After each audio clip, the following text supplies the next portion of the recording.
The morning began with silence heavy enough to hear the hum of the refrigerator behind the counter. The diner sat on the edge of the highway, surrounded by nothing but the faint sound of tires cutting through wet asphalt. Inside, the lights hummed against the yellow walls, reflecting off chrome and half-filled coffee cups. Grace held the pot with both hands, as if it were the only thing keeping her grounded. She had been serving coffee for 12 years, long enough to recognize faces, moods, and stories that people carried but never spoke of. She moved like someone who had accepted that small routines could hold together a broken life. At booth 5, a man sat with the stillness of authority. His suit was too sharp for this part of town, his posture too perfect for someone grabbing breakfast alone. His hair, streaked with silver, framed a face that had seen both power and loss. People whispered his name before he spoke it himself. Adrian Cole, billionaire CEO of Cole Industries, a man who owned half the city and still looked like he had lost everything worth owning. Grace approached his table with the careful politeness of someone who had learned that rich men often mistook kindness for weakness. "Coffee?" she asked softly. He nodded without looking up from the papers in front of him. His voice was low, deliberate. "Please." The pot tilted, steam curling upward like smoke from a candle. Grace caught a glimpse of the gold watch on his wrist, a machine's precision meeting a man's quiet sorrow. When she turned to leave, his voice stopped her. "Wait." She looked back, uncertain. His eyes were fixed not on her, but on the small silver necklace that hung around her neck. Simple, with a blue stone at its center. For the first time, something broke through his stoic expression. "Where did you get that?" he asked. She blinked, startled. "The necklace?" It was a gift. "What?" His hand trembled slightly as he set down his cup. "That piece." He paused, voice caught between disbelief and ache. "It belonged to my daughter." The diner fell into silence. Even the air seemed to freeze. Grace hesitated, confusion tightening her grip around the tray. "That cannot be. It was given to me years ago by a woman who used to work here. She said it was meant to remind me that good people still exist." Adrian leaned forward, his eyes sharp, searching her face. "What was her name?" She swallowed hard. "Elaine. Elaine Brooks." He went pale. His fingers tightened around the coffee cup until it cracked faintly. "Elaine was my wife." Grace stepped back, her breath catching. "I think there must be some mistake," but the look in his eyes was not confusion, it was recognition. "Where did you meet her?" he pressed. Grace felt her chest tighten. The memory was faint, like a whisper through fog. "She came in one night, about 6 years ago. She was sick. She looked tired. She gave me this necklace before she left. She said her daughter was gone, and she could not keep it anymore." Adrian stood up slowly, the chair scraping the floor like a warning. "My daughter died 7 years ago. The necklace was buried with her." The words struck the air like thunder. Grace's knees weakened. "I swear I did not know." He raised a hand, silencing her. His face was unreadable, a mix of grief and fury buried under control.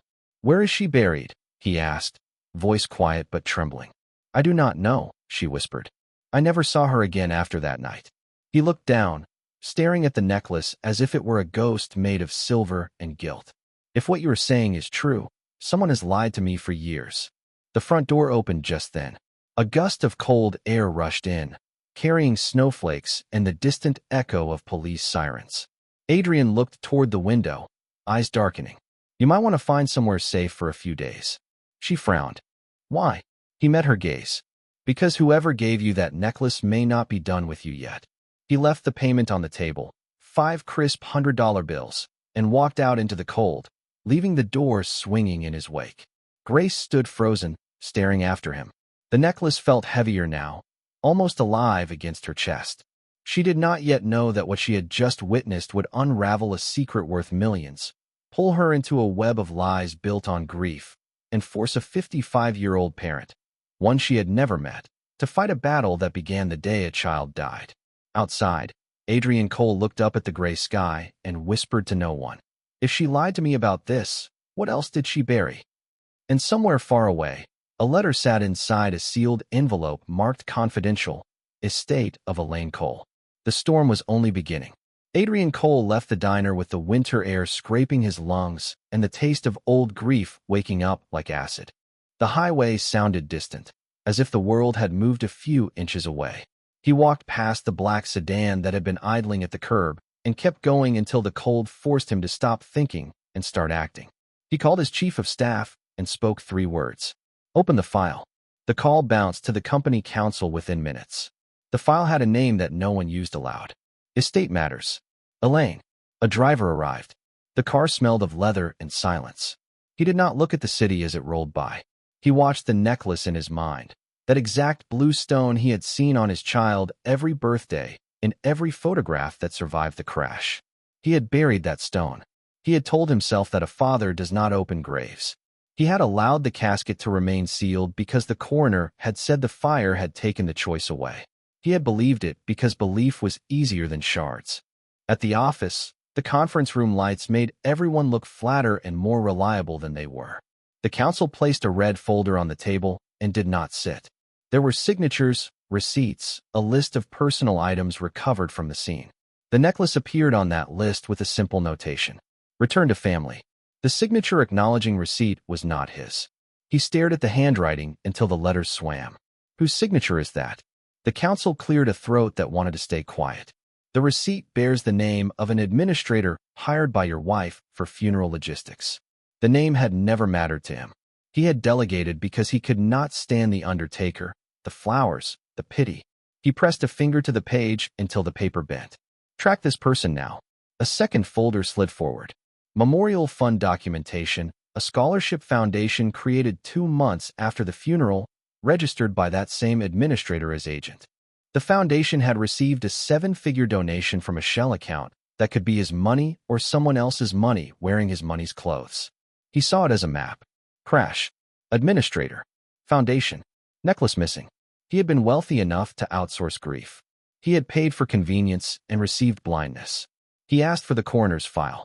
The counsel hesitated. There is a court seal on the autopsy photographs. His gaze did not move. Get the report, not the pictures. The report arrived by courier that afternoon. Identification had been established by dental records and a necklace consistent with family description. Consistent was a word that had been busy ruining lives since language learned to lie. He stood, left the room, and rode the elevator down without touching the rail. The city outside looked sharp, every line etched, as if someone had scrubbed his windows. He called a private investigator who did not advertise. The voice on the other end did not ask what, only where. He gave the name of the administrator, the funeral home, and the make of a blue stone that had no business sitting on the throat of a waitress 6 years later. The investigator said a single word that sounded like movement. Understood. He returned to his apartment rather than the penthouse office. The space felt like a museum built for a person who never visited. There were photographs on a shelf that no one dusted. A child with birthday icing on a lip. A mother holding a kite string, hair caught by wind. He had loved them with the panic of a man who knows time steals faster than thieves. He had held on with money because money had never left him. He had thought that money could also keep the dead from being taken twice. Night fell without light. He slept in a chair because beds had memories. At 3 a.m, the phone buzzed with a message from a number that only called for emergencies. The investigator had found the administrator. 2 addresses. 1 abandoned. 1 alive. A photograph arrived with the report. The face in the photograph was ordinary the way a lock looks simple until a key refuses to fit. Adrian drove himself. The second address belonged to a narrow house with paint that had given up. A porch light glowed as if someone believed in return. He rang the bell and waited without moving. Footsteps approached, paused, retreated, and then returned with the weight of a decision. The door opened a fraction. A woman looked out with eyes that took a measurement and made a choice. He held up the red folder. I am not here with threats. I am here with questions about a necklace. Her hand shook against the frame. She let him in without words. The house smelled of dust and citrus cleaner, a strange marriage of neglect and apology. She sat at the edge of a chair and pressed fingers together until the knuckles whitened. I did work for your wife. She did not pay me enough to buy silence for life. He placed his phone between them and pressed record. Start with the day the necklace changed hands. She nodded hollowly. At the funeral home, the casket had arrived sealed. The coroner said that was best. The mother asked for the necklace. I went to the office and signed for it. She held it. She stared at it like it was a mouth that could still speak. Then she told me to mail it to an address. I mailed it. A diner. She opened a notebook with postal receipts brittle from time and slid one across the table. The address matched Grace's zip code. Why a diner? The woman looked down. She said a server there had once helped her when she could not breathe in a bathroom stall and had not asked for anything in return. She wanted to give something that hurt too much to keep. But you said it was buried, he replied. That was later. We placed a replica in the casket because the press kept calling and she did not want the world to pick the bones clean. She used the word closure like a prayer that never answered. He felt a strange relief pressed against a stranger rage. So the piece on the list was real, but the list did not speak truth about where it ended. He asked where his wife was now. The administrator swallowed.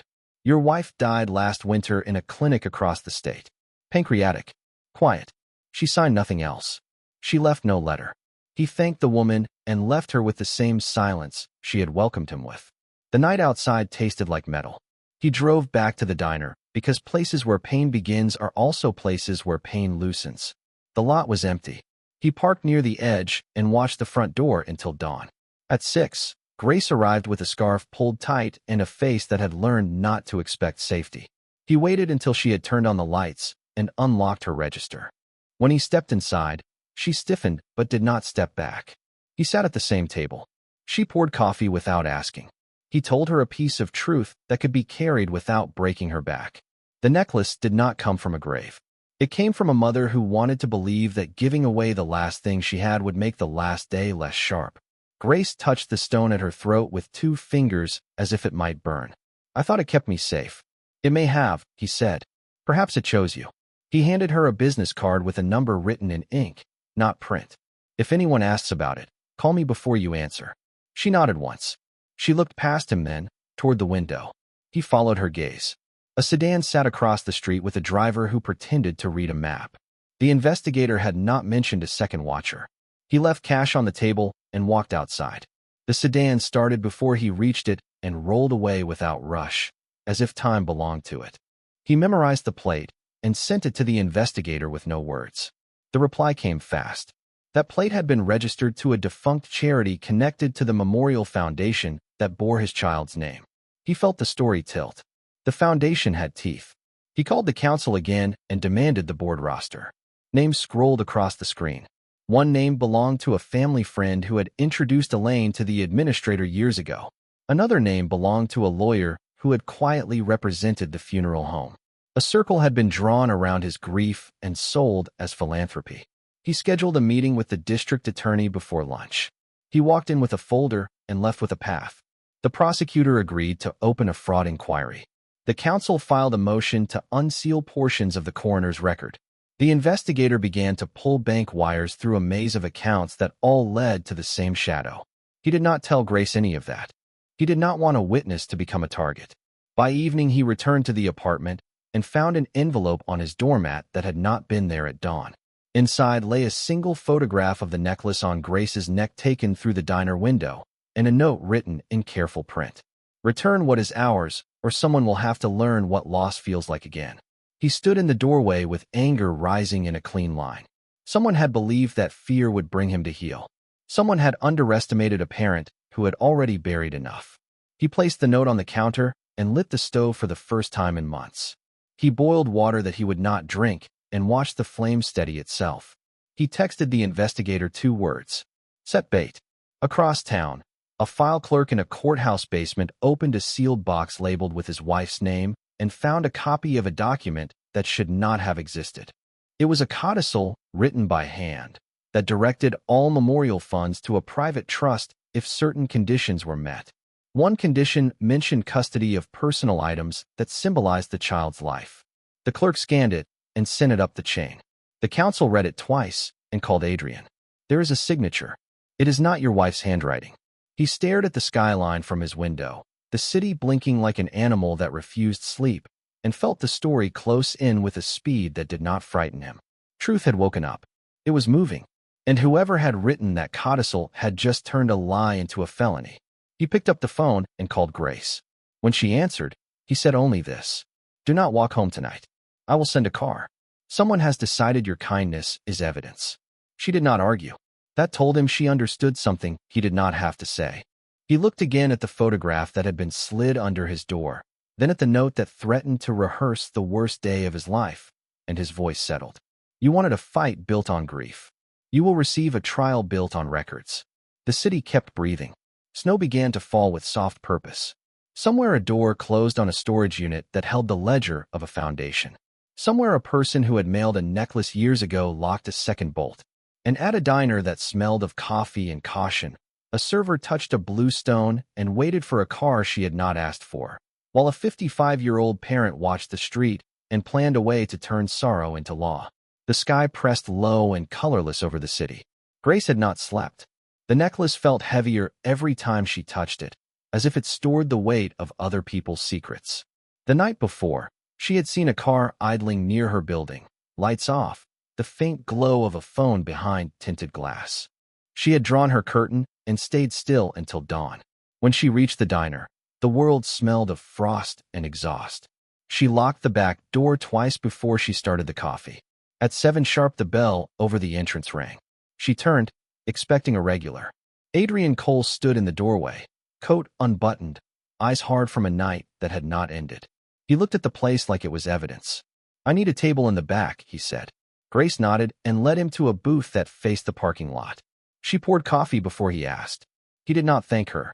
He slid a document envelope across the table. Do you recognize this handwriting? She looked. The envelope bore her name in cursive, black ink slightly faded. Yes, she whispered. That is Elaine's writing. She sent me Christmas cards the first 2 years after she gave me the necklace. Adrian watched her face.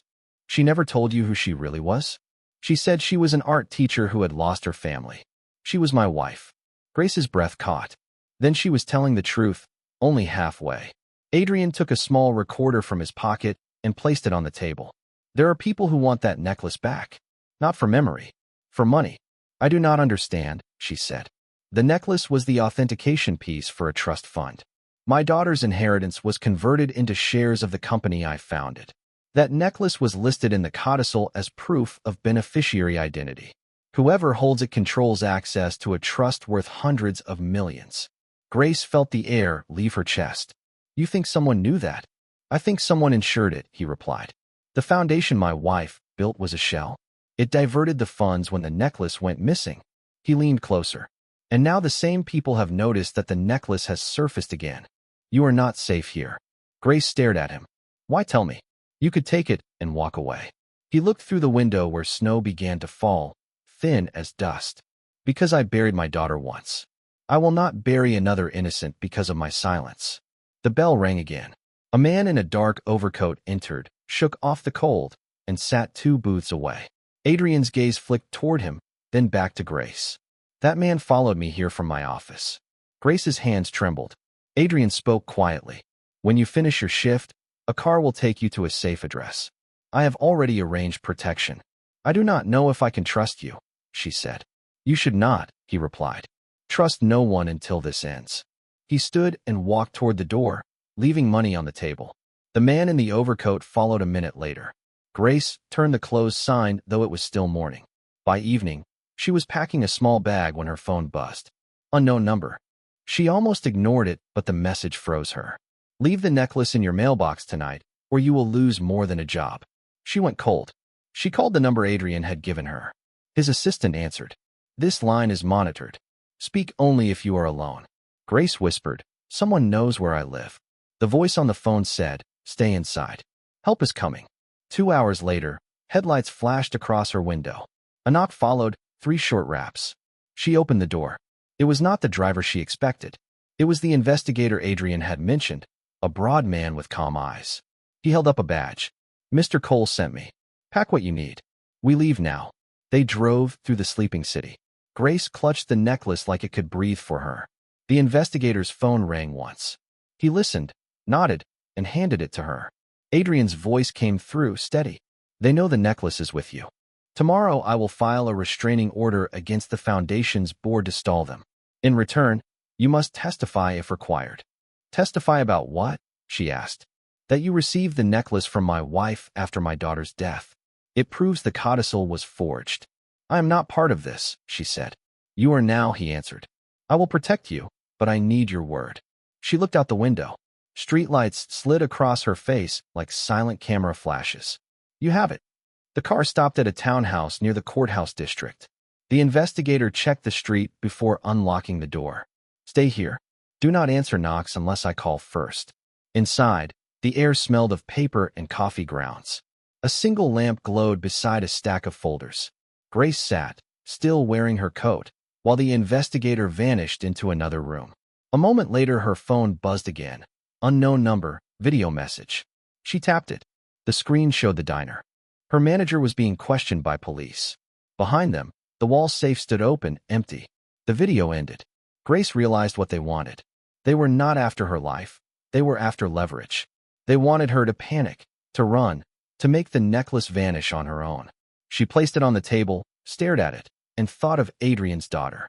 A child she had never met who now ruled her fate from a photograph and a line in a will. At dawn, she heard the door unlock. Adrian entered with a prosecutor and the investigator. His coat was dusted with snow, eyes hollow from work. He nodded to the prosecutor. You will file the petition this morning. We freeze all accounts under the foundation until the court hears the fraud case. The prosecutor looked at Grace. We will also need to confirm the item's authenticity. Grace unclasped the chain and laid it on a sheet of black velvet. Adrian stared at it, as if seeing his child's face reflected in metal. The prosecutor examined it, then sealed it in a small evidence bag. Adrian turned to Grace. They will try to discredit you. They will say you stole it. They will use your job, your income, your past. Do not let them. I will be in that courtroom with you. She nodded. I am not afraid of truth. He looked away, almost smiling. That is the only thing that scares them. Outside, sirens started in the distance, a sound that could mean rescue or warning. The investigator glanced at the window. They know we moved it. We should go. Grace followed them to the waiting car. Across the street, a camera flash blinked once and vanished. The case had already begun, though no one had yet spoken under oath. Inside the car, Adrian sat beside her. When this is over, he said quietly, you will never have to serve another cup of coffee again. She looked at him. I would rather have peace than money. He met her eyes. So would I. But peace has a price, and we are about to pay it. The car merged into traffic as snow fell harder, hiding the city in white. Somewhere behind them, the foundation's lawyer was drafting motions. Somewhere ahead, a judge would soon open a file that carried two names, Cole versus Cole Foundation. And in between, a waitress who had once believed she was invisible sat beside a billionaire who had spent years hiding from his ghosts. Two strangers bound by a necklace and a lie worth more than either of them wanted to count. The courthouse smelled of paper and fear. Grace sat in a narrow waiting room beside Adrian Cole, the man whose name made secretaries whisper. Her hands trembled, though she kept them clasped tightly in her lap. Across the hall, the district attorney's office buzzed with motion. Clerks carrying boxes, phones ringing, law built into rhythm. Adrian's lawyer, a woman named Sarah Kemp, entered with a thin folder under her arm. She shut the door and spoke in a voice meant for short sentences. They found the administrator's records in the county archive, she said. Most of it was shredded. What survived is worse. She placed the folder on the table and slid it toward Adrian. Inside were scanned receipts and one notarized transfer statement. Each page was signed by a man named Robert Lang, treasurer of the Cole Memorial Foundation. Each page showed withdrawals over the past 7 years totaling more than $20 million. All of it had been moved through shell companies registered overseas. Sarah tapped a particular line with her pen. This is the first transfer. It happened 3 days after the memorial service. That means the plan started before your wife was buried. Adrian's jaw flexed. Who approved the wire? The signature belongs to your family accountant. But the handwriting analyst says it is a forgery. Grace leaned forward. Can they prove it? Sarah nodded. Enough to open a criminal investigation. But we need the connection between Lang and whoever forged Elaine's codicil. That link ties the necklace to motive. Adrian closed the folder. Find it. He stood, walked to the window, and stared down at the city. Outside, news vans were parking near the steps. The story had leaked. Billionaire CEO accuses his own charity of fraud. He knew what would come next. Questions about greed, guilt, and whether he had lost control of his empire. He did not care about headlines. He cared about proof. Grace spoke quietly. What happens now? We subpoena the foundation's internal communications, Sarah said. If Lang coordinated with the law firm that managed Elaine's estate, it will be in writing. Adrian turned. And if it is not, then we go to trial on circumstantial evidence, she replied. The necklace is still the strongest exhibit. It proves your wife's estate was altered without your knowledge. Grace shifted in her chair. You said they will come after me. How? They will question your credibility, Sarah answered. They will suggest you were paid to keep the necklace. They may even claim you blackmailed Elaine. Grace's throat tightened. That is a lie. Of course it is, Adrian said. That is why you will not face them alone. He looked at Sarah. Get her protected under witness statute. I already filed, Sarah replied. She is under temporary protection until deposition. Grace exhaled slowly, though safety felt like a word made of glass. That night, Adrian sat alone in his office, surrounded by files. The city outside glowed in shards of white and amber. He played a recording from the investigator, audio captured from a tapped call between two men. We move the rest once the hearing gets delayed. What about the girl? She will disappear before trial. They always do. Adrian replayed the line until anger replaced fear. He called the investigator. Do we know who they are? Working on it, the voice replied. But one name keeps repeating. Lang answers to a man named Preston Hale. He sits on 3 boards connected to your wife's trust. Adrian frowned. Hale was my corporate counsel 20 years ago. The investigator sighed. Then this just became personal. He ended the call and looked at the photograph on his desk, his daughter at 8 years old, sunlight catching her laughter. He whispered, I buried you once. I will not let them sell your name again. Grace could not sleep in the townhouse. Every creak sounded like someone testing locks. She sat near the window and watched the snow dissolve under streetlights. Her phone buzzed again. Another message from an unknown sender. We can protect you better than Cole can. Meet us tomorrow at noon. Bring what is his. She deleted the message but wrote the number on paper. When the investigator checked on her at dawn, she handed it to him. He traced the digits, frowned, and said, This number belongs to Preston Hale's assistant. Grace stared. Then he knows where I am. Maybe, the investigator replied. Or maybe he wants you to think he does. Either way, you are bait they cannot resist. She hated that word but understood. By midday the following day, Adrian and Sarah met the district attorney in a closed conference room. The DA held a thin folder stamped confidential evidence, Financial Crimes Unit. He spoke without ceremony. The Bank Compliance Division found cross-ledger entries from the foundation's account to a corporate trust under the name HL Investments. That entity's beneficiary is Preston Hale. We traced the signature that transferred initial assets. It is Lang's handwriting, verified. The necklace, the codicil, and these transfers form a complete chain. Adrian asked, Then why has he not been arrested? Because he has filed an injunction claiming you are retaliating for a personal grudge, the DA replied. He wants the court to freeze your access to company records. Sarah muttered, He is trying to turn the defense into an attack. Adrian looked at her. Then we go public first. The DA hesitated. That will trigger retaliation. Good, Adrian said. Let them rush. They will make mistakes. That night, Adrian's penthouse became a war room. Files covered the glass table. Grace sat beside Sarah while the investigator drew a diagram connecting names, dates, and accounts. At the center was the necklace. Sarah pointed to a line. This transfer used an old bank in Zurich. We subpoena their American branch tomorrow. If the signature matches Hale's authorization pattern, we have him. Grace looked up. Why me, though? Why involve someone like me? Adrian met her eyes. Because you are clean.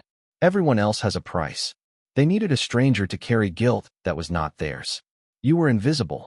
That made you perfect. Grace lowered her head. I never wanted to be part of this. Neither did I, he said. But truth drags people into places they never planned to stand. The investigator's phone buzzed. He read the message, frowned, then held it out. A live feed showed the diner from across the street. 2 men in suits were inside, opening the register, flipping through drawers. One held a badge. Sarah swore. They have a warrant. They are planting evidence. Adrian stood. Then we stop pretending this is still about business. He called the DA directly. Your agents are being used. Pull them out now, or I will go to the press with the recording. 5 minutes later, the feed showed the men leaving. Grace felt her stomach twist. Adrian hung up and said quietly, That is what guilt looks like when cornered. By morning, News headlines blared across every channel. Cole Foundation under federal investigation. Cameras waited outside his building. Reporters shouted questions about embezzlement and revenge. Adrian ignored them and went to the courthouse. Grace followed with the investigator at her side. Inside, Sarah filed a motion to freeze the foundation's remaining assets. Across the room, Preston Hale sat flanked by lawyers, his smile thin. He watched Adrian like a man who enjoyed old debts coming due. The judge entered, took the bench, and began reading motions. Adrian's pulse slowed to ice. He had been in many negotiations, but never one where truth cost more than silence. As proceedings started, Hale leaned forward and whispered across the aisle. "Careful, Cole. You are chasing ghosts." Adrian did not answer. He simply looked at Grace and said quietly, "Ghosts have a way of testifying." The judge banged the gavel once. Motion to unseal financial documents is granted. Discovery to commence immediately. The courtroom erupted in murmurs. Sarah smiled for the first time in days. Outside, cameras caught the flash of victory, but none saw the message that arrived on Adrian's phone minutes later. An image of his apartment door, ajar, with a single word typed beneath it. Warning.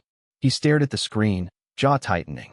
The case had just turned from financial to personal, and the next move would decide who survived the truth. The summons arrived at dawn. A courier in a dark coat handed the envelope to Adrian Cole with the precision of someone delivering a loaded weapon. The paper was heavy, embossed with the seal of the Superior Court. The first page carried the words Civil Complaint, Preston Hale and the Cole Memorial Foundation versus Adrian Cole. Adrian read it twice without emotion. It accused him of slander, breach of fiduciary duty, and malicious interference.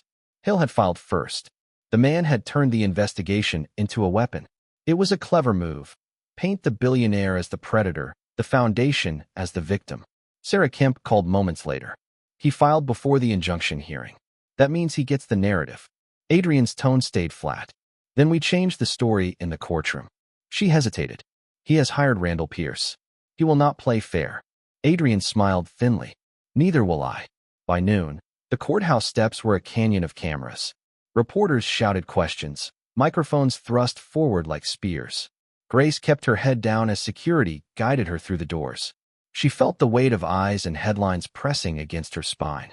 The hallway outside courtroom 6B buzzed like a hornet nest. Hale stood near the double doors, flanked by lawyers and flattery.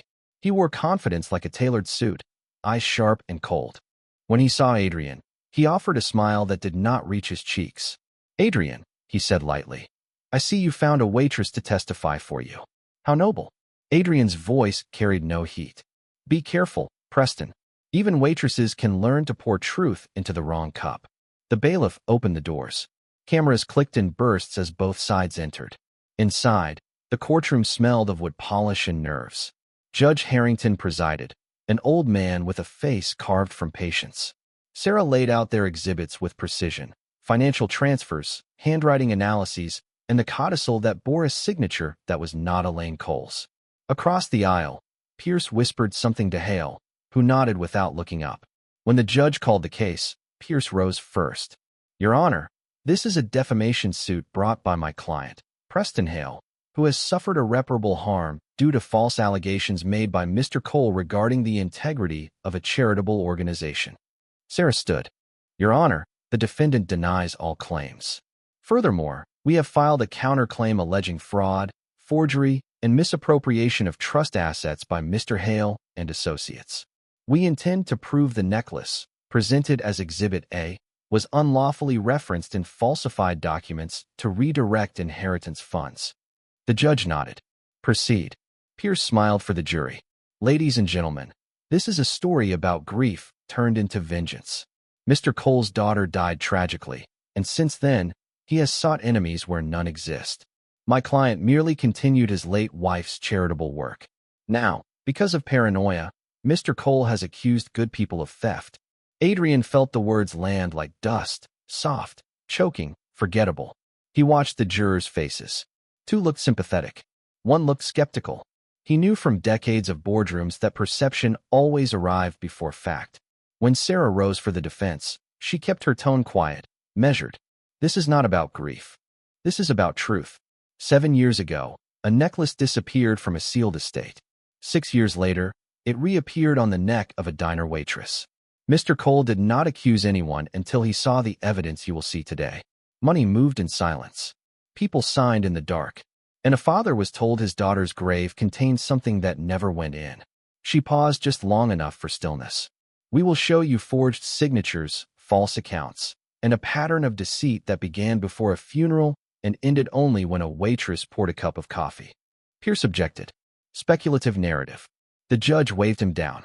Overruled. Continue. Sarah nodded. We will call Mr. Cole first. Adrian took the stand, right hand raised. He swore the oath and settled into the chair like a man lowering himself into old armor.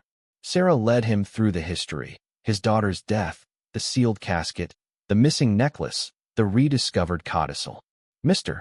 Cole, she said, when did you first realize your wife's estate had been altered? When I saw the codicil. The handwriting was wrong, and the date placed her in a clinic where she was already dying. What happened next? I traced the document to a notary who claimed to have witnessed her signature. That notary had been dead for 2 years. The courtroom rustled. Sarah held up a paper. Exhibit 12. The notary's death certificate. Pierce rose. Objection, Foundation. Overruled, the judge said. Adrian continued. Every trail led back to one man, Preston Hale. He controlled the foundation, my wife's accounts, even the funeral arrangements. He made sure I never saw the true records. Pierce stood for cross-examination. Mr. Cole, you have accused a respected philanthropist of grand theft because of handwriting you personally dislike. Adrian met his gaze. I accused him because the evidence dislikes him more than I do. Laughter rippled through the gallery. Pierce's jaw tightened. You expect this court to believe your wife conspired to hide a necklace simply so you would not find it? Adrian's tone was even. No, I believe she was forced to.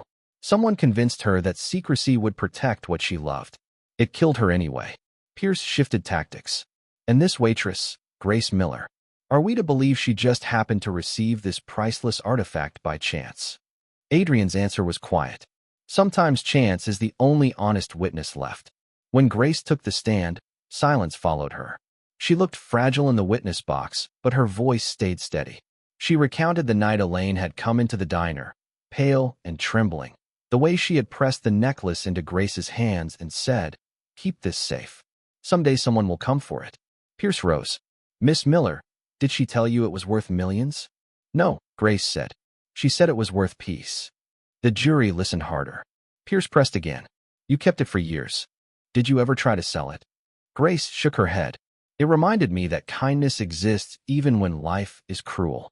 Pierce smiled coldly. So this was charity? It was trust, she said. Pierce turned to the judge. No further questions. Sarah stood for redirect. Miss Miller, why did you come forward when Mr. Cole asked? Grace looked at Adrian, then at the jury. Because hiding the truth does not keep anyone safe. It only keeps liars comfortable. The words landed like a stone dropped in still water. The judge adjourned for the day. As people filed out, Sarah whispered, "We turned the room. They believe her." Adrian nodded, but said nothing.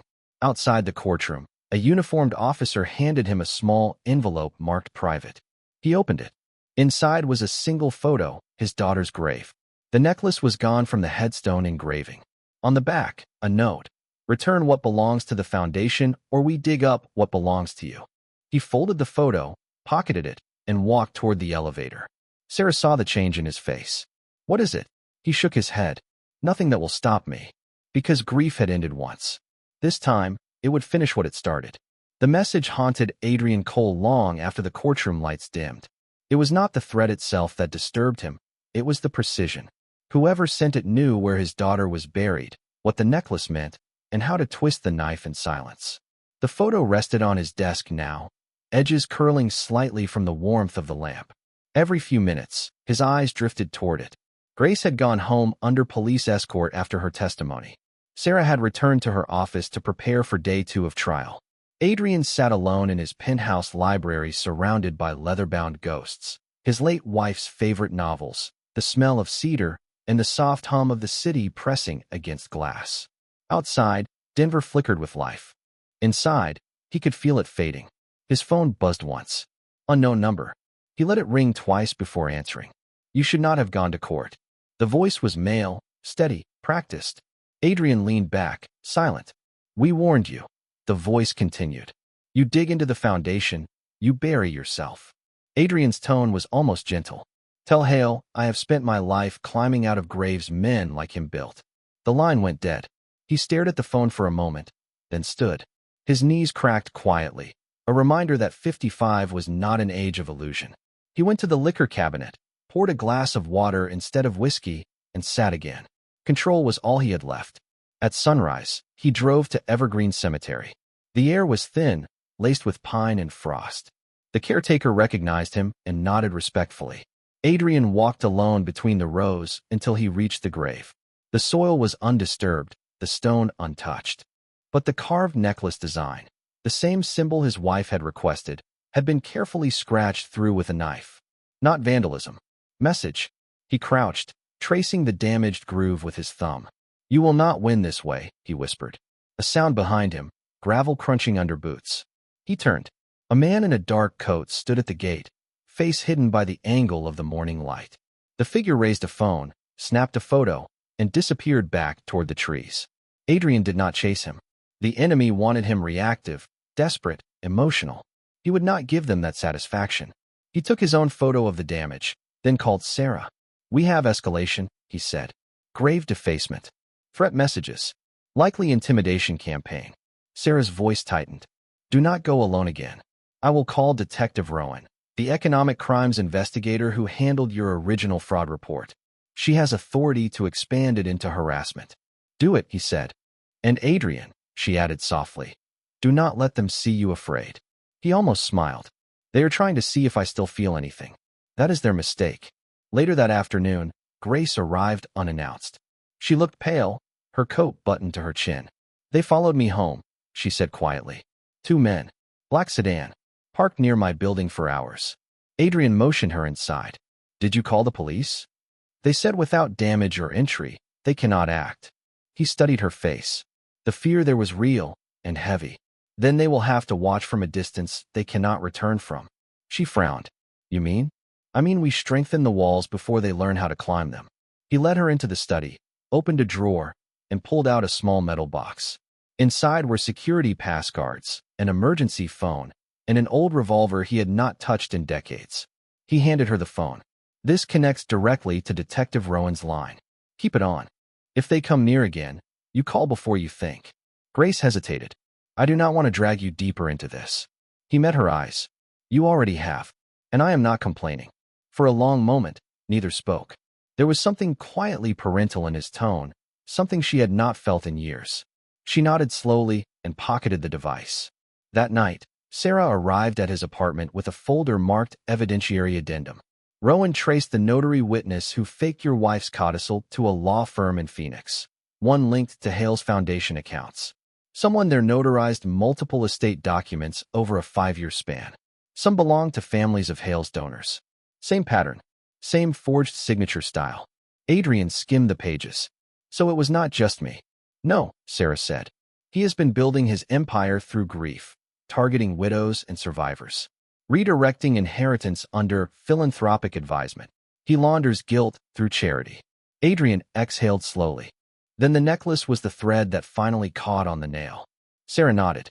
"But there is more." Rowan obtained the call log from Hale's office. 2 nights before the codicil surfaced, Hale received a call from someone listed only as E.B. Adrian froze. "Elaine Brooks. Your wife's maiden name," Sarah said. "It matches the initials on the back of the necklace pendant." The room seemed to contract. "He used her name to hide the foundation's shell company." Sarah nodded grimly. "And that company has one beneficiary left alive, you." Adrian set the file down. "Then he is not just stealing money. He is erasing history." Grace, who had been sitting quietly on the couch, whispered, "He is trying to rewrite who your family was." Adrian looked at her, something fierce in his expression. "Then we make sure history remembers correctly." 2 nights later, someone tried to break into Grace's apartment. The lock was scratched but held. The intruders never entered, but they left something on her doormat, a silver brooch in the shape of a feather. Sarah recognized it immediately. Elaine's brooch, the one she wore to the hospital. It was missing after she died. Adrian's throat tightened. He is forcing memories into weapons. They filed a police report, but Rowan warned them. Hale's reach is long. He is not reckless. Everything he does looks like coincidence until it does not. Grace pressed her palms together. So what do we do now? Adrian turned to the window, city lights flickering like restless thoughts. We set the trap. The trial resumes in 2 days. That is where this ends. Sarah asked. And what happens if he strikes again before then? Adrian's reflection in the glass looked almost calm. Then he learns what it feels like when the prey writes the final chapter. The next morning, Hale made his own move. A breaking news alert filled every network. Billionaire Adrian Cole under investigation for witness bribery. The accusation was cleanly timed, perfectly framed. The media called it a scandal. Stockholders panicked. Grace saw it on the diner TV as she poured coffee for a customer. The words witness bribery flashed under Adrian's face. Her hands trembled. At that same moment, Adrian's phone rang again. Unknown number. He answered. The voice from before returned, smoother now, almost friendly. You could still stop this, Cole. Withdraw your claim. Return what you found. Walk away while your name still matters. Adrian looked out over the skyline. Names fade. Truth does not. The line clicked silent again. He exhaled, folded his hands, and whispered to the empty room. I buried one family already. I will not bury justice too. Adrian Cole watched the city from his office as if it were a board he had played for years and was only now willing to flip. Morning light made glass towers look honest. He knew better. The bribery headline crawled across every screen in the lobby, and he felt the precise calm that had carried him through hostile takeovers and hospital hallways. Panic is a luxury. Proof is currency. He called the investigator and asked for a recording unit in a meeting that would look like surrender. The target was Robert Lang, the treasurer who signed wires that moved memorial money into fog. Lang would want a way out. Men who take instructions learn to fear silence when their patrons fall quiet. Adrian told the investigator to book a corner table at a steakhouse that bankers trusted and priests pretended not to visit. He spent 1 hour with his general counsel building a strategy that could walk into court without limping. 2 filings would move the ground under Hale's feet. The first asked the judge to admit a pattern of misconduct tied to Lang's transfers. The second asked for limited immunity for Lang if he authenticated the forged codicil and the account tree. The district attorney agreed that immunity could be offered if Lang handed over the spine of the fraud. It was a risk. It was also the cleanest way to pry the lid off the box without blowing up the room. Grace arrived with a file she had assembled from the diner's old mail drawer. Years ago, Elaine had sent 2 holiday cards, both with postmarks that did not match the return address. Grace had kept the envelopes without knowing why. Now the postmarks placed Elaine near a clinic on dates that contradicted the codicil signature. Small stamps became nails. He thanked Grace and asked if she was prepared for testimony that would bruise. She said yes, but her hands told a truer story. He poured tea instead of coffee and waited until the tremor settled. She asked what he would do if Lang refused to talk. He answered plainly, "Then I will make sure he understands which side has a door that still opens." The steakhouse smelled of oak and hunger. Lang arrived in a suit that tried to look new and shoes that did not. He sat opposite Adrian without shaking hands. His eyes had the restless shine of a man who had forgotten how to sleep. Adrian kept his voice low and simple. I am offering a path that leaves you breathing. You will verify every transfer, every email, every directive that tied the foundation to Preston Hale. You will identify the person who arranged the forged notary stamp. In return, I will ask the district attorney to consider leniency. Refuse, and you will meet this case through a cell door. Lang looked at the glass of water and pushed it away as if trust might be dissolved in it. He said he had never met Adrian's wife alone. He said that Hale handled the codicil through a friend at a Phoenix firm. He said that after the first wire he had been told the money kept scholarships alive. He had believed it until the invoices began to repeat with new dates and the same vendor numbers. He had stayed because leaving felt like confession. He had been a coward. Adrian listened without comment. He set the recorder on the table and slid it forward. Speak clearly. Lang did. Names, dates, routing numbers, a storage unit address where old ledgers had been hidden because ledgers do not crash. He named a courier service that ran Hale's private envelopes between the law firm and the memorial office.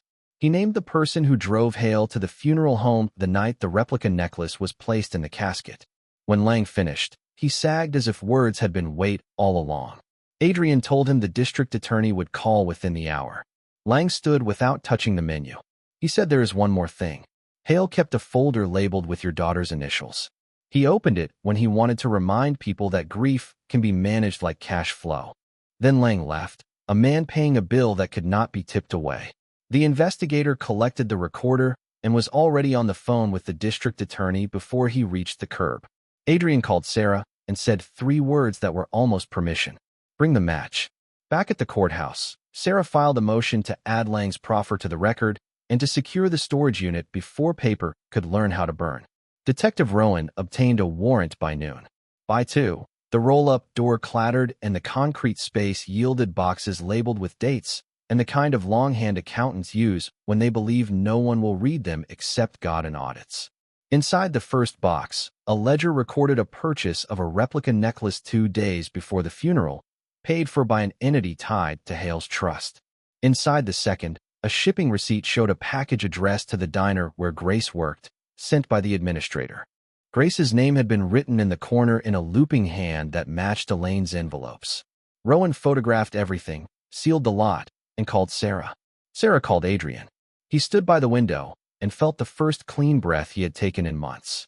Then he looked at his phone and saw the bribery headline still tumbling through the news. The other side had noise. He had paper. Courtrooms like paper. That evening his doorbell rang. He checked the monitor and saw a woman he recognized from photographs. Hale's assistant, the one who had sent Grace the message about a meeting. He opened the door on the latch and asked what she wanted. She asked for safety. She said Hale had begun shredding in the conference room. She had slipped a folder into her coat before he noticed. She wanted a promise that would keep her from being the next story that bled out on page 3. He brought her inside and called Detective Rowan. The assistant laid the folder on the table with the care of someone handling a newborn truth. Inside were emails between Hale and the Phoenix firm. One line stopped the room. Use the mother's maiden initials for the shell. If Cole asks, tell him Charity prefers privacy. There was also a draft press release written months earlier, accusing Adrian of witness tampering in the event he pursued litigation. The smear had been planned before the first subpoena. He felt a strange kind of relief. Malice written down becomes a map. Rowan took the folder. Sarah called the judge's clerk and requested an emergency status conference for morning. The clerk granted it. The defense had not only evidence. It had a story that could stand up without the jurors needing to imagine anything. Night carried new messages. The same unknown number arrived on Adrian's phone with a video clip of Grace entering her building weeks ago, the camera angle low, the implication clear. He forwarded it to Rowan and then called Grace. He told her that the assistant had flipped, that Lang had talked, that the storage unit had been opened like a chest that held both treasure and poison. Grace said she could finally breathe, then corrected herself. She said she could try. He slept briefly and badly. At 5 he was up, tie knotted, eyes clean. He carried a single photograph in his jacket pocket, the one where his daughter had pressed her face into his neck after scraping her knee on a sidewalk scooter. He did not look at it. He only liked knowing its weight was there. Court resumed with a different temperature. Sarah announced the new evidence and requested that Lang be called out of order to preserve testimony. The judge agreed. Pierce objected, then adjusted his cufflinks with a hand that revealed effort. Lang took the stand and spoke like a man reading a confession into a quiet church. He described the transfers, the fake invoices, the purchase of a replica pendant, the way Hale used grief as varnish for theft. Pierce tried to rattle him and failed. The jurors did not look bored. They looked angry. Sarah then introduced the storage ledgers and the courier receipts. Pierce rose and said the ledgers were ancient and unreliable. Rowan answered from the gallery that the ink had been dated last month. The courtroom found a new silence. The judge ordered the foundation's accounts frozen pending trial and referred the fake notary to a grand jury. Pierce requested a recess to confer with counsel. The judge gave him 20 minutes. Hale stood, jaw clenched, eyes drifting toward Adrian with a look that confused hate and respect. In the hallway, cameras waited. Adrian did not stop. Grace did not either. They walked to a conference room where no one filled the air. Sarah closed the door and leaned against it, as if she were holding the outside back with her shoulders. She said, "This is the beginning of the end." Adrian said, "No, this is the end of the beginning." Grace smiled for the first time since the necklace had turned from memory to evidence. Adrian looked at the wall clock and then at the folder on the table. He knew Hale would strike again before verdict. Men like that do not accept gravity until they hit a floor. He was ready for the next fall. He was a 55-year-old parent who had learned that sorrow is a teacher and that love becomes a weapon when shaped by law. He pressed his palm to the folder, then lifted it. There was still a twist to set, a bait to lay, a truth to force into the light that hates it. The bailiff knocked. Court in 5. Adrian nodded, straightened his tie, and walked back toward the door that opened onto the room where a necklace had become a key and a waitress had become a witness, and where a father would choose proof over rage as many times as it took to hear a verdict that sounded like dignity. The courtroom felt different that morning, tighter, charged, as if the air itself waited for something to break. Reporters crowded the benches, their pens twitching like hunting dogs. The word fraud had finally reached the front pages, and now everyone wanted the blood that usually follows truth. Adrian Cole sat at the defense table with calm precision. His tie was immaculate, but his eyes were storms restrained by will. Grace sat behind him, close enough to see the tremor in his hands, though he hid it well. The assistant who had flipped now sat under police protection, ready to testify. Across the aisle, Preston Hale whispered to his attorney Randall Pierce, expression smooth, almost amused, the kind of man who mistakes arrogance for armor. Judge Harrington entered, his robe flowing like authority made visible. We reconvene under emergency motion. The defense may proceed. Sarah Kemp stood, holding a thick folder. Your Honor, we have new evidence obtained under lawful warrant, including verified ledgers, courier receipts, and digital communications between Mr. Hale and the Phoenix law firm responsible for the forged codicil. The defense also calls a new witness. Hale's attorney shot up. Objection. This witness was not listed. The witness surfaced yesterday, Sarah interrupted. And her testimony concerns perjury and financial conspiracy, denying it would obstruct justice. The judge peered over his glasses. Objection overruled. Call your witness. A murmur rolled through the courtroom as the bailiff opened the door. The assistant walked in, visibly nervous, holding a single folder to her chest. She took the oath, her voice barely above a whisper. Sarah approached gently. State your name and former occupation. Clara Jennings, executive assistant to Preston Hale. Sarah nodded. Miss Jennings, please tell the court what you found. Clara opened the folder and produced printed emails. These are communications between Mr. Hale and the partners at Dwyer and Mackin, dated 6 years ago.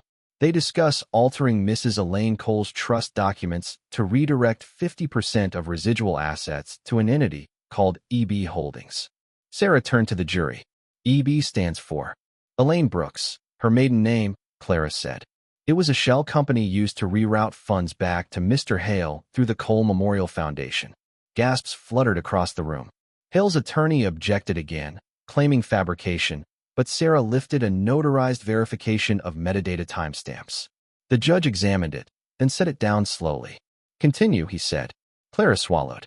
Mr. Hale told me to draft a press release accusing Mr. Cole of witness bribery 3 months ago, before any of this began. He said we might need it later if the old man starts digging. Silence spread like spilled ink. Adrian did not move. Sarah asked, Why are you testifying now? Because I kept that file, Clara said softly, and because I could not sleep anymore. The judge looked over his glasses toward Hale. Mr. Hale, do you wish to respond? Pierce leaned in to whisper, but Hale brushed him off. He rose, straightened his jacket, and spoke directly. This is a stunt. My assistant has been coerced. These are fabrications, Sarah said, then explain this.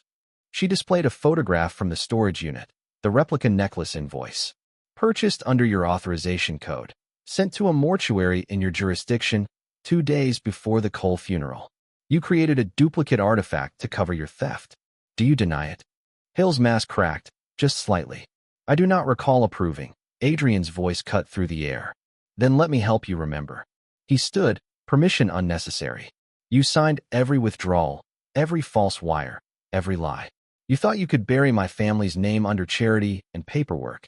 But charity cannot wash what filth you built. Pierce shouted. Your Honor, sit down, Mr. Pierce, the judge snapped. Let him speak. Adrian continued, voice steady but sharp. You turned grief into currency. My wife trusted you when she could not trust herself. And when she died, you forged her love into leverage. You buried my daughter's memory to fund your empire. And you sent men to frighten the only person who showed her kindness. He gestured to Grace, the woman you called a nobody. Hale's smirk returned. You are emotional, Adrian. That is all you ever had, emotion and headlines. Sarah calmly slid another sheet forward. Your Honor, this is a certified copy of a recent transfer from EB Holdings to an offshore account belonging to Hale International Charities. Time-stamped last week. That means Mr. Hale continued laundering during trial. The courtroom erupted. Cameras flashed like lightning. The judge pounded his gavel. Order. Order. When silence finally returned, Judge Harrington's voice was low but lethal. This court will recess for 30 minutes. Mr. Hale, you are not to leave the building. Two officers stepped closer to Hale's table. For the first time, fear flickered behind his composure. Outside the courtroom, Sarah leaned against the marble wall, exhaling hard. We have him, Adrian. He cannot walk out of here without cuffs. Adrian looked out at the reporters flooding the hallway. He will try one more time. Men like Hale always believe they can buy gravity. Grace approached quietly. What if he tries to run? He will, Adrian said. And that will be the last thing he ever runs from. When court resumed, the DA himself appeared, an unusual sight for a mid-trial session. He handed the judge a fresh document. Your Honor, the state moves for immediate arrest of Preston Hale on counts of fraud, obstruction, and witness intimidation. The evidence from Miss Jennings and the foundation ledgers meets probable cause. Pierce protested, but his voice faltered against the tide of momentum. The judge signed the order. Mr. Hale, he said, you are hereby remanded into custody pending further proceedings. Two deputies stepped forward. Hale's arrogance finally shattered. You think this ends me? He hissed. Cole's name dies with mine. Adrian stood slowly. Then we die differently. The cuffs clicked, and the room erupted with flashes, just as photographed in real time. Hale was led away, his smile gone, his silence louder than all the noise around him. Later that night, Adrian and Grace sat on the diner's back porch. The lights inside glowed warm through the window. Snow fell softly outside, the same way it had the morning they met. Grace poured 2 cups of coffee and said, So this is peace? Adrian looked at the cup, steam curling upward like a quiet ghost. Peace is not the absence of noise. It is knowing the noise cannot hurt you anymore. She smiled faintly. You think your wife would be proud? He stared out into the night. I think she sent someone to finish what she started. The wind caught the chime above the door. For the first time in months, the sound did not make him flinch. The next morning opened with gray lights spilling over the courthouse steps. It had rained through the night, washing the city into a dull mirror. Every camera crew in Denver had gathered outside the building like vultures sensing a meal. For the first time, the name Preston Hale did not appear in gold headlines, but in black ones. Inside, the air was sharp, the kind of silence that comes before thunder. Adrian Cole sat at the defense table, posture composed, eyes unwavering. He did not smile when Hale entered in handcuffs. The man's arrogance had dissolved overnight, replaced by a stiffness that looked like disbelief. He was not used to being touched by consequence. Sarah Kemp whispered to Adrian, We start with Lang's signed affidavit. It links every transaction to Hale's approval, then the assistant's email chain. After that, the DA takes over for the criminal handoff. Adrian nodded once. He had waited 7 years for this. When the court came to order, Judge Harrington's voice cut through the room. This court acknowledges the motion by the district attorney to integrate new criminal evidence into ongoing civil proceedings. Proceed. Sarah rose. Your Honor, we submit Exhibit 41, a notarized affidavit from Robert Lang, confirming the fraudulent transfer of estate funds under the direction of Preston Hale. Exhibit 42, an authenticated email exchange proving that Hale ordered the replication of a necklace to disguise theft. Exhibit 43, financial summaries linking the foundation's account to offshore holdings under the name EB Holdings. Pierce, Hale's attorney, attempted one last protest. Your Honor, these documents are recent fabrications. They were obtained through coercion and threat. The judge tilted his head. Do you have evidence of coercion? Pierce hesitated. We will obtain it shortly. Then sit down, the judge said. The courtroom chuckled, But Adrian's eyes never left Hale. He wanted to see it. The exact second arrogance turned into fear. Sarah called Lang to the stand. The man looked pale, his voice cracking slightly as he took the oath. He told the story again. How Hale had ordered him to falsify account ledgers. How he was promised retirement money if he kept quiet. How the foundation had been a laundering machine built from grief. When Sarah finished, the DA stepped forward. Mr. Lang, was there ever any legitimate charitable disbursement from these accounts? Lang shook his head. No. Every donation was rerouted back to shell firms. It was all fiction. Pierce tried to interrupt, but the judge waved him off again. You had your turn, counselor. You used it to lie. Lang swallowed hard. Mr. Hale said families who lose everything are easy to manipulate. He said people in pain do not check fine print. The jury shifted uncomfortably. The sentence landed heavier than any evidence could. Then came the assistant, Clara Jennings. Her testimony sealed the coffin. She described the late-night meetings, the bribes disguised as bonuses, the private security he hired to intimidate Grace, and the shredding sessions that lasted hours. Sarah asked softly, Miss Jennings, did Mr. Hale ever mention the Cole family personally? Clara nodded. Yes. He said Elaine was weak, that she signed whatever made her feel useful. He said Adrian's grief made him blind. Adrian exhaled slowly, jaw tight but calm. Grace, sitting behind him, covered her mouth. Sarah turned to the judge. Your Honor, at this time, the defense requests that all prior claims by Mr. Hale against Mr. Cole be dismissed with prejudice. The judge's gavel cracked once. Granted, and Mr. Hale will remain in custody pending criminal arraignment. The courtroom buzzed with motion.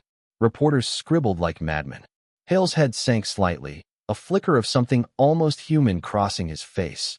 Disbelief, maybe regret. Adrian stood and looked at him across the aisle.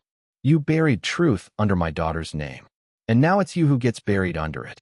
Hale whispered something as officers led him away, but it was lost in the noise of relief. Hours later, the courthouse lobby was a storm of microphones. Reporters shouted, Mr. Cole, how does it feel to be vindicated? He paused only once to answer. This was never about money.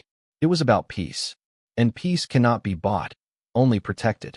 Then he walked past them, out into the cold.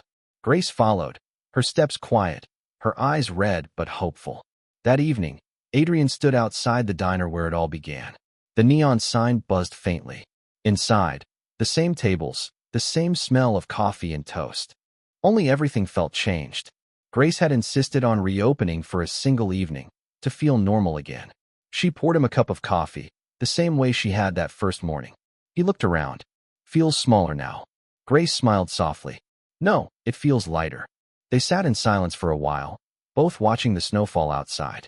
Finally, Grace said, Do you ever think about why your wife trusted a stranger with something that valuable? Adrian stirred his coffee. Every day? And every day I come to the same answer. What's that? She knew I would find her through whoever she trusted most. Grace smiled faintly. Then she chose right. Later that night, Sarah called with final updates. Hale has confessed partial guilt. He is trying to negotiate a plea to avoid federal charges, but the DA wants prison time. Lang is entering witness protection. And the foundation, it's over. Every cent will be redirected to the actual families who lost their inheritance. Adrian said quietly, Good. Let them have back what grief took. Sarah paused. You know, Adrian, most people would have stopped when they got their name cleared. I am not most people, he said. When he hung up, Grace placed a newspaper on the table. The headline read, Cole exposes multi-million fraud. Justice for Elaine and Emily Cole. She looked at him. They got her name right this time. He nodded, eyes soft. They finally did. The next morning, Adrian returned to the cemetery. Snow coated the ground like quiet forgiveness. He carried a small wooden box. Inside was the real necklace, cleaned and polished. He placed it gently against the headstone where his daughter's engraving shimmered under frost. I kept my promise, he whispered. No more lies between us. The wind stirred, lifting flakes of snow into the light. Somewhere nearby, church bells began to ring. Grace waited by the car, hands tucked in her coat.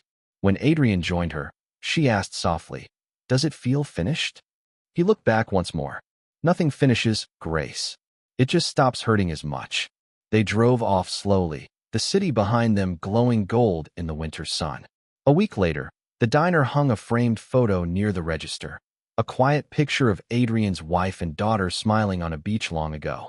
Beneath it, a small plaque read, "Kindness does not vanish. It waits." Grace touched it each morning before serving the first cup of coffee. Because somewhere between strangers and justice, two people had found what everyone else was chasing. Not victory, not revenge, but peace carved out of pain. The day after the arrest, the courthouse corridors felt like arteries carrying rumor. Adrian moved through them with steady purpose, holding calm like a shield. He had slept for 3 hours. He did not feel rested, but he felt certain. Hail had cracked. That did not mean the story had ended. A man who builds a network on grief rarely builds it alone. Grace met him outside the conference room with the investigator beside her. She looked pale, focused, almost brittle. She carried a small velvet pouch that did not fit the moment. She said she had been cleaning her apartment, gathering the last of Elaine's things that had been scattered through the years of small kindness, when she noticed something odd about the silver feather brooch left at her door. The clasp was heavier than it should have been. The investigator had a jeweler's loop in his pocket. He twisted the clasp and found a slot. Inside rested a memory card the size of a fingernail. They closed the door and drew the blinds. Sarah arrived with a laptop, and the investigator seated himself like a surgeon. He slid the card into the reader. The screen displayed a single file with a date near the end of Elaine's life. Adrian placed both hands on the table as if bracing against a wave. The video opened on a clinic room lit by weak daylight. Elaine sat propped against pillows, a scarf covering her hair. She looked thinner than any memory he allowed himself. Her eyes were steady. Her voice did not waver. She stated her name. She stated the date. She said she had asked a nurse to help her record something that might one day matter more than flowers and kind words. She said a man named Preston Hale had visited her and proposed a change to the way her daughter's memorial would be handled. He spoke in the language of philanthropy and privacy. He said family foundations often work better when the public cannot pry. She confessed she had agreed to sign what he put before her because she believed she was protecting Adrian from attention that would tear open wounds again. Later, when the pain cleared for an hour, she realized the handwriting on the notary seal did not match the hospital notary she knew. She confronted Hale. He smiled and told her it was already handled, and that grief would persuade anyone who doubted. Elaine looked into the camera then, as if looking through time and walls. She said if anyone found this, it meant her mistake had traveled farther than she intended. She said she did not know where the necklace would go because she could not keep it. She said she hoped it would find a person who knew how to be kind without asking for change. She apologized to her husband by name. She said she loved him, and that love had been used against her. She asked whoever watched to forgive her for being human. The video ended without ceremony. The room stayed silent in a way that felt like prayer. Adrian closed his eyes and saw all the years that had pressed between them. Then he opened them and returned to the table. The investigator had already duplicated the file 3 times. Sarah called the district attorney and simply said, "There is a recording." The tone of the day changed in a sentence. In court, the judge allowed the file to be played after authentication. Pierce objected, then objected again, then stopped objecting when the jury's faces fixed on the screen with an attention that vaporized rhetoric. Elaine's voice filled the room with plain truth. Adrian did not look at the jury. He watched his wife speak through the years she had missed, and he let the weight of her words land where law could lift them. When the lights rose, the judge asked if counsel required time. Pierce shuffled pages without reading them. He requested an adjournment that no one in the room wanted to grant. The judge denied it. Sarah stood and called Grace to the stand for a narrow purpose. Grace testified about the brooch. She described the night she found it on her doormat. She explained how the memory card had been hidden. She stated that no one had informed her of what it contained until that morning. Pierce tried to rattle her. He asked why she had not discovered the card earlier. She answered that grief does not come with instructions. The jurors nodded as one might nod at weather. Then something unexpected happened. Hale signaled to his attorney, asked for the opportunity to address the court, and received a cautious permission limited by law. He stood, hands free only because cuffs had been removed for the optics of a civil hearing. He looked smaller. He said he had never intended to harm a child's memory. He said he had built a machine that rewarded him every time he convinced someone that charity worked best in secret. He said he believed that if families slept at night, then his method was moral. He admitted he had authorized transfers that a wiser man would have refused. He did not admit to forgery. He did not admit to intimidation. He offered something that sounded like remorse, but looked like strategy. Sarah rose to request the court reject this performance as unsworn narrative. The judge agreed and told Hale to sit. The moment still mattered. He had shown the jury the first crack that could not be closed with money. After recess, Detective Rowan testified. She presented the ledgers, the courier routes, the bank confirmations. She spoke without drama, which gave the facts a gravity that stirred no audience but anchored every mind in the room. She traced the replica pendant from purchase to mortuary. She traced a shell company from EB Holdings to an account in a jurisdiction that had just agreed to cooperate. She stated that witness tampering charges were in preparation based on the surveillance photograph of Adrian's door and the messages sent to Grace. Sarah brought the day to a point with a request. She asked the judge to enter the memory card into the record and to admit the video deposition as a dying declaration made in expectation of imminent death. Pierce sputtered, cited cases, and lost. The judge admitted the video and banged the gavel once with a finality that sounded like stone. When the court adjourned, the hallway erupted again. Adrian did not stop for cameras. He returned to the conference room with Grace, Sarah, and Rowan. The investigator arrived 5 minutes later with an update. The Phoenix law firm partner who had arranged the notary had fled his office. Airport cameras showed him at a private terminal. Rowan called a number that moved faster than public requests. Within an hour, a hold had been placed. The partner would meet officials rather than customs agents. Adrian sat, hands steepled, and allowed himself a single long breath. He thanked Grace for trusting the brooch, and for the stubborn decency that had carried a secret safely for 6 years without knowing it was a secret. She blushed, then wiped her eyes in a quick motion that did not ask for pity. That night, he drove to the clinic where Elaine had recorded the message.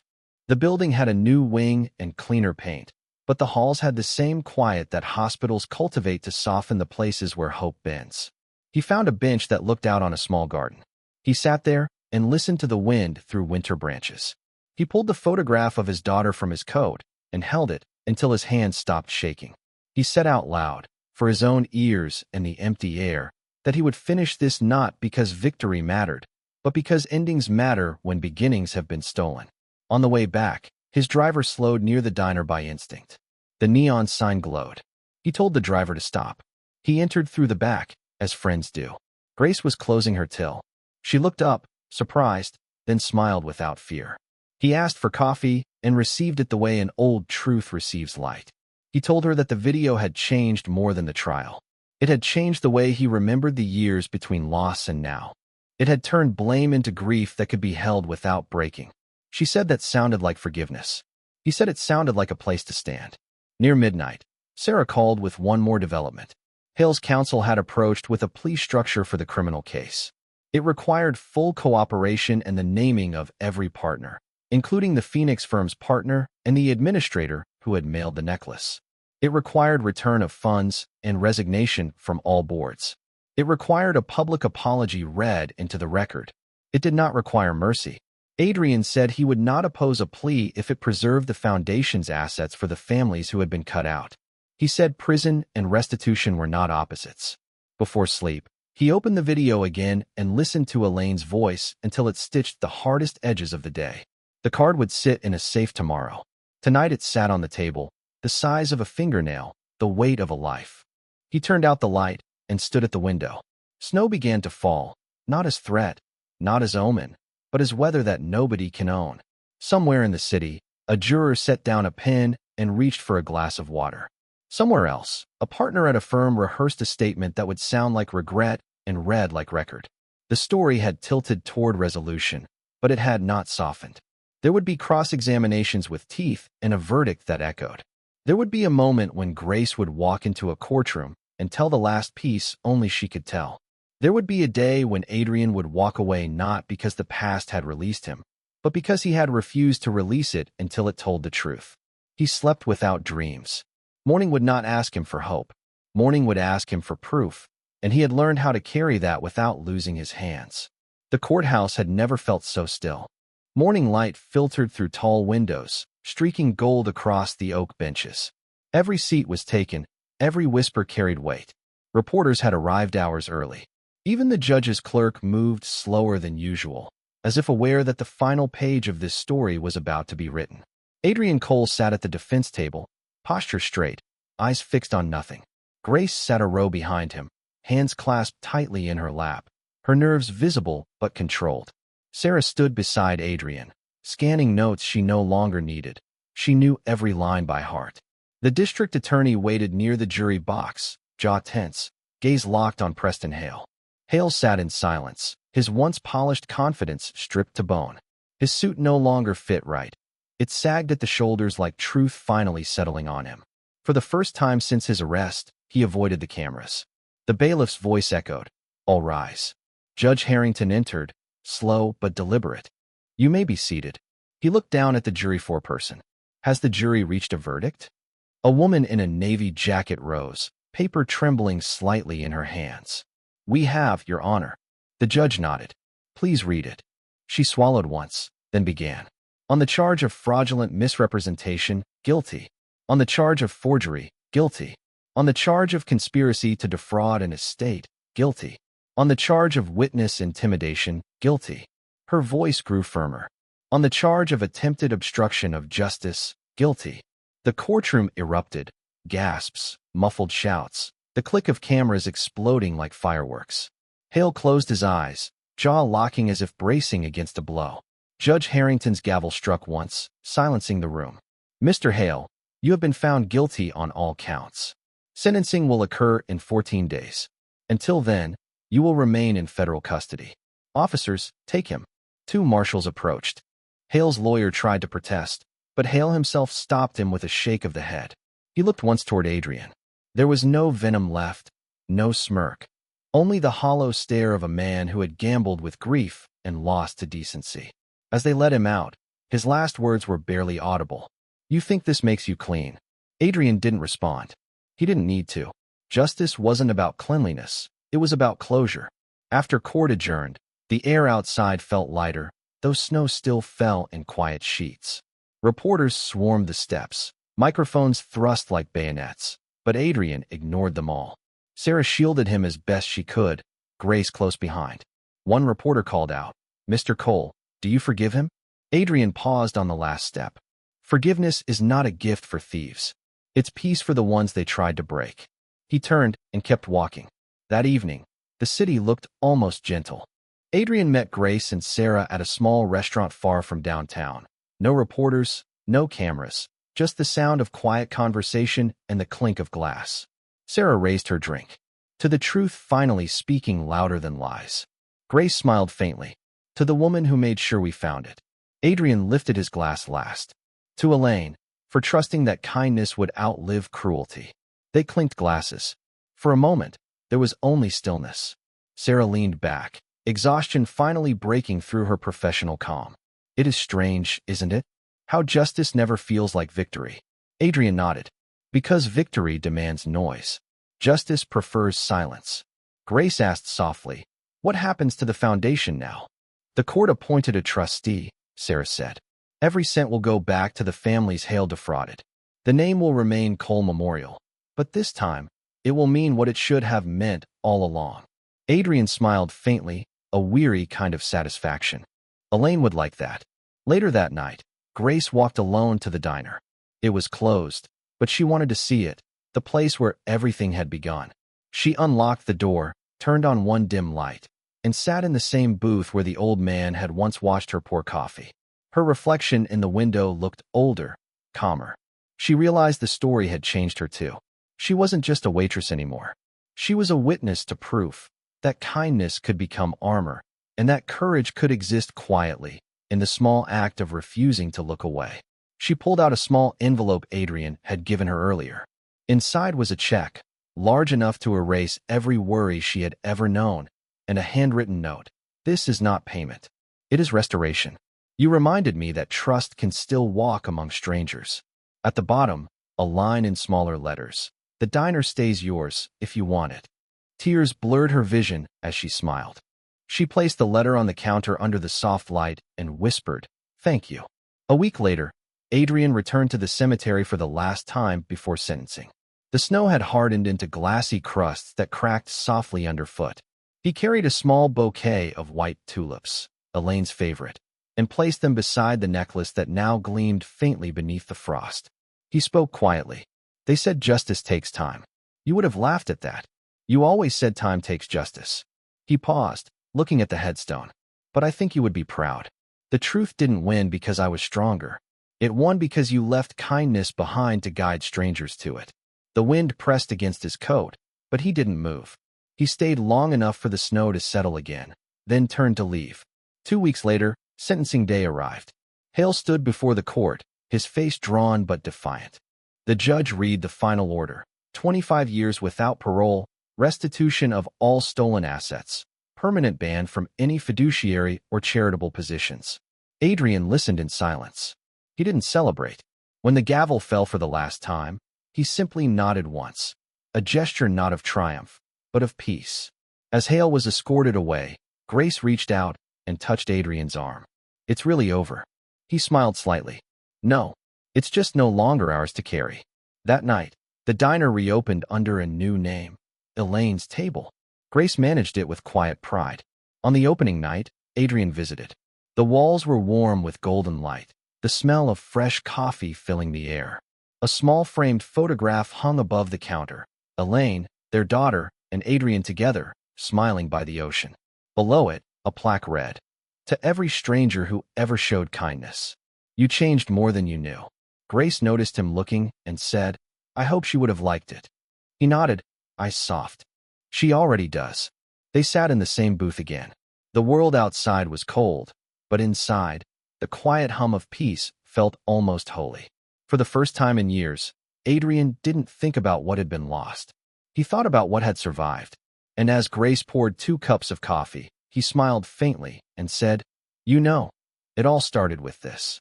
Grace laughed softly. "Then it's only fair it ends the same way." Steam rose between them like memory turning into forgiveness. Spring came to the city the way truth settles after a verdict, quiet, certain, carried by light more than sound. Snow melted into gutters and left the sidewalks shining. The courthouse steps that had once felt like a battlefield turned back into stairs. Headlines thinned. Cameras moved on. The story did not. It stayed with the people who had to live after it. Adrian Cole began with small repairs. He met with the trustee who now managed the restored memorial fund and insisted on 2 rules. Families would receive money without embarrassment, and names would not be used for praise. No galas. No speeches. He wanted help to arrive like breath. The trustee agreed and asked for new guidelines. Adrian wrote them himself in a language anyone could understand. He read each line as if his daughter were grading it. He kept one photograph on his desk, the beach picture that never learned how to fade. Some days he turned it face down to work. Other days he let it face up and measured his patience against it. He did not forgive the years he had lost, but he finally stopped negotiating with them. Grace kept the diner open under the new name. The first week, she tripped twice carrying plates because her hands had not yet learned how to be steady. By the second week, the rhythm returned. She hired 2 servers who needed the same second chance she once did. Tips were fair. Hours were posted with honesty. She hung a small bulletin board by the door labeled "Help Offered" / "Help Needed." People pinned notes. Rides to work. A crib for a new mother. Groceries for an old neighbor. The board filled faster than the menu. Every morning she touched the plaque under the family photo and said hello. Not prayer, not habit, just gratitude that did not ask for attention. She had bought new coffee mugs with the words "Kind Stays" printed inside the rim, visible only when the cup emptied. Customers smiled when they noticed. More than once someone lifted a mug and cried without warning. She learned to let silence do its work. Adrian visited on Sundays. He sat in the corner booth and read case updates from Sarah while Grace refilled his cup. They did not talk about Hale. They talked about repairs, plans, and what the foundation would fund next. Scholarships for children from families cut out of wills. Legal aid for survivors who could not afford to argue with paperwork. Grief counselors trained to recognize manipulation. A list grew on a yellow legal pad that never left his jacket. He met with Detective Rowan to close his part of the criminal case. She asked how he wanted to mark the end. He told her he would not hold a press conference. He would send a letter to every family that had been harmed. No signatures from assistants. No stamped names. He would write each one himself, even if it took until winter. She nodded. She had seen many men end war with noise.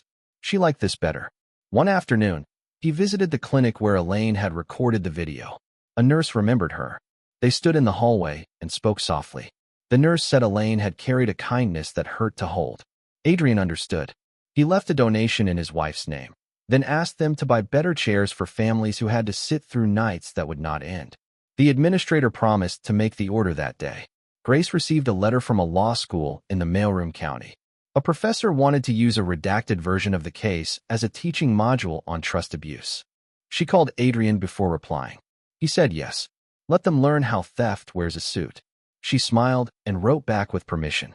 The necklace did not go back to her throat. It returned to a glass case in a modest room at the Reformed Foundation office. No spotlight, no plaque that explained too much. A paper beside it listed only 4 sentences. A mother's promise. A father's proof. A stranger's courage. No price. Adrian started waking before dawn to walk in the park near his building. He listened to the sound of his own steps until they no longer sounded like running. Children learned to ride bikes again.